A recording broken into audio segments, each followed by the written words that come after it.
ناظرین، ملتان کی نشتر ہسپتال میں ڈائلسس کے مریضوں میں ایچ آئی وی پازیٹیو کیسے ہوئی اور ایچ آئی وی کیسے منتقل ہوئی وائرس مریضوں میں، یہ پتہ تو لگ گیا، لیکن فیکٹ اینڈ فائنڈنگ کمیٹی کی جانب سے جو رپورٹ ترتیب دی گئی یا مرتب کی گئی صوبائی حکومت کی جانب سے، اس میں کافی خد و خال پائے گئے۔ 25 مریضوں کی زندگی تو اوجل ہو گئی، ایک مریض ہلاک ہو گیا، لیکن تعین نہیں ہو سکا کہ ذمہ دار کون ہے، تربیت یافتہ عملہ تھا یا غیر تربیت یافتہ عملہ تھا، یہ بھی تعین نہیں ہو سکا۔ اتنی بڑی ہسپتال اور دعویٰ بڑے بڑے، لیکن مریضوں کے ساتھ کھلواڑ ہو گیا، ایک مرض کے بجائے دوسرا مرض ان کے گلے پڑ گیا اور ایچ آئی وی کے 25 مریضوں میں وائرس پایا گیا۔ یہ اسپتال کا عملہ بھی رپورٹ چھپا رہا ہے۔ تحقیقات کی گئی ہے کہ نشتر ہسپتال ملتان کے جو عملہ ہے اس میں بھی ایچ آئی وی پازیٹیو پائی گئی ہے، جس کو چھپانے کی کوشش کی گئی۔ کیا صوبائی گورنمنٹ کی جانب سے ایم اے سمیت عملے کے 6 افراد کو یا ملازمین کو معطل کیے جانے سے جو یہ واقعہ رونما ہوا اس کا تدارک ہو جائے گا یا اس سے تدارک ہوگا؟ یہ ایک سوالیہ نشان اپنی جگہ پر موجود ہے۔ السلام علیکم ناظرین، میں ہوں لیاقت راجپر، آپ دیکھ رہے ہیں لیاقت راجپر آفیشیل یوٹیوب چینل۔ اگر آپ نے چینل کو سبسکرائب نہیں کیا تو سبسکرائب کریں، بیل آئیکن کے بٹن کو دبائیں، شیئر کریں، کمنٹ دیں، اپنی رائے سے ضرور آگاہ کریں۔ ناظرین، سارے پاکستان میں یہ واقعہ جو کہتے ہیں کہ آگ کی طرح پھیل چکا ہے، اس میں نشتر ہسپتال ملتان کا جو بڑا کوتاہی ہے وہ سامنے آ گیا ہے۔ 270 جو ڈائلسس کے مریض تھے یونٹ میں، ان کے حوالے سے ان کا ڈائلسس تو کیا گیا، لیکن H I V positive in میں کیسے پائی گئی اور کیا ان کے جو پہلے اسکریننگ تھی وہ کیوں نہیں کی گئی اور عملے کی اسکریننگ کیوں نہیں کی گئی، مریضوں کی ٹیسٹیں پہلے کیوں نہیں کی گئی تھی، جس کے باعث جو ہے وہ ایچ آئی وی پازیٹیو جو ہے وہ 25 مریضوں میں پایا گیا اور ایک مریض جاں بحق ہو گیا۔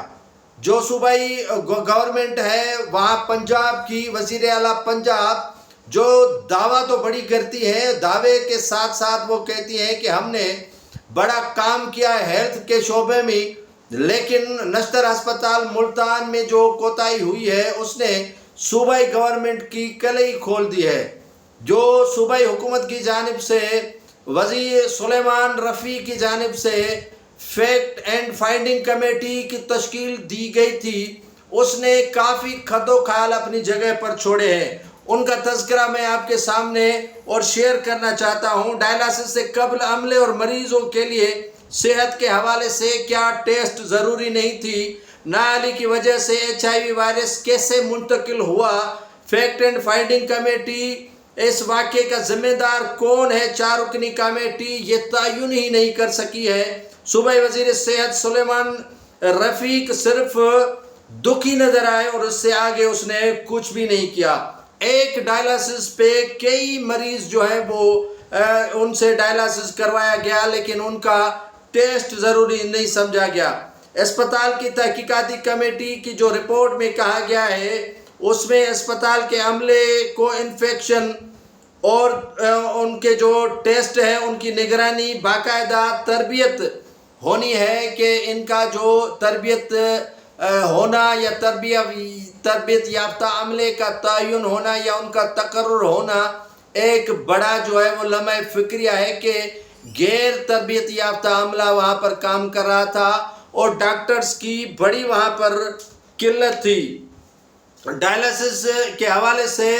جو بڑی بڑی رپورٹیں یا بڑی بڑی باتیں سامنے آ گئی ہیں، ان میں رپورٹ میں یہ بھی بتایا گیا ہے کہ گزشتہ ماہ مریضوں میں H I V positive dialysis سے جو ہے وہ ایک مریض جس کا نام شانواز بتایا جا رہا ہے وہ ہلاک ہوا تھا۔ اس سے قبل جو ہے وہ ان کی اسکریننگ کیوں نہیں کی گئی اور ان سے کیوں نہیں ٹیسٹ کروایا گیا؟ تحقیقات میں یہ بھی نہیں بتایا گیا کہ ہلاک ہونے والے مریض شاہ نواز میں HIV جو پازیٹیو تھی وہ کیسے منتقل ہوئی اور وہ کہاں سے یہ مرض لے کر آیا تھا، اور ان سے پہلے جو ڈائلسس پہ تھا تو ان کی ٹیسٹ کیوں نہیں کروائی گئی۔ 11 اکتوبر کو یہ واقعہ پیش آتا ہے اور اس کے بعد اس کو بڑے پیمانے پر چھپانے کی کوشش کی جاتی ہے، اور ان میں خواتین مرد جو ہے وہ HIV پازیٹیو ان میں پایا گیا ہے، اور 270 مریض ایک یونٹ میں جو ہے وہ ان کی ڈائلسس ہوتی ہے، اور 2 مریض کا جو ہے وہ یک وقت جو ہے وہ ڈائلسس کیا جاتا ہے، اور ان کی ٹیسٹنگ پہلے نہیں ہوتی ہے، نہ عملے کی تربیت ہوتی ہے، نہ عملے کی ٹیسٹنگ ہوتی ہے، نہ مریضوں کی خون کی ٹیسٹنگ لیبارٹری سے لی جاتی ہے۔ یہی وجوہات ہیں کہ 25 مریض جو ہیں وہ اس جو HIV مرض ہے ڈائلسس کے ساتھ ساتھ گردوں کی بیماری کے ساتھ ساتھ وہ بھی ان میں جو ہے وہ پایا گیا ہے۔ اب جو صوبائی حکومت نے اپنی کوتاہیاں کمی کو چھپانے کے لیے صرف عملے کے 6 جو ہیں وہ ملازمین کو معطل کیا ہے، اور یہ یقیناً معطل ہونے کے بعد دوبارہ تعینات بھی ہو جائیں گے، اور اس معاملے کو ٹھنڈا کرنے کی جو ہے وہ صوبائی گورنمنٹ جو ہے وہ کوشش کرے گی۔ لیکن یہ جو HIV کا مرض ہے وہ کافی زندگیوں کو تباہ کر دے گا، اور کافی جو ہے وہ زندگیاں ختم کر دے گا، اور مریض تو اپنی جگہ پر، لیکن یہ منتقلی کیسے اور کیوں ہوئی یہ ایک اپنی جگہ پر سوال موجود رہے گا۔ اور نشتر ہسپتال کے عملے کے 6 ملازمین کی معطلی، کیا آپ سمجھتے ہیں کہ یہ کافی ہے؟ کیا جو فیکٹ اینڈ فائنڈنگ کمیٹی وزیر اعلیٰ جو پنجاب ہے مریم نواز شریف، یا وزیر صحت جو ہے وہ سلیمان رفیق کی جانب سے بنائی گئی تھی، ان نے جو خط و خال چھوڑے ہیں یہ کیا کافی ہے؟ اگر یہ سبھی معاملات جو ہیں وہ دیکھنے ہوں گے، اگر ان کی تحقیقات مکمل ہونی یا کرنی چاہیے، تو یقیناً اس کے جو ہے وہ اثرات بہتر سے بہتر آ سکتے ہیں۔ اگر ان کی تحقیقات بہتر انداز میں نہیں کی گئی تو یقین مانیں کہ سارے پنجاب کے اندر یہ HIV پازیٹیو کے طور پر جو ہے وہ پھیل سکتا ہے، کیونکہ ہمارے ہسپتالوں کے اندر جو ہے وہ نہ ٹیسٹنگ کا سلسلہ ہے، نہ مریضوں کو دیکھ بھال اور خون کی ٹیسٹنگ کا جو عمل ہے وہ شروع کیا جاتا ہے، اور یہ عجلت میں اور جلد بازی میں جو ہے وہ ڈائلسس کی جاتی ہے، اور ڈائلسس عجلت اور جلد بازی میں کیے جانے کے باعث جو ہے وہ یہ تقریباً 25 مریض جو ہے وہ HIV کے بھی پازیٹیو کیس آئے ہیں، اور اس کے ساتھ ساتھ جو نشتر ہسپتال ملتان کا عملہ ہے اس میں بھی یہ مرض پایا گیا ہے، کیونکہ وہ بھی اسی جو ہے وہ یونٹ ڈائلسس کے اندر موجود تھے، اور ان کی کمی کوتاہی صرف MS کی یا ڈاکٹرز کی نہیں ہے، لیکن عملے کی جو ہے وہ تربیت نہ ہونا،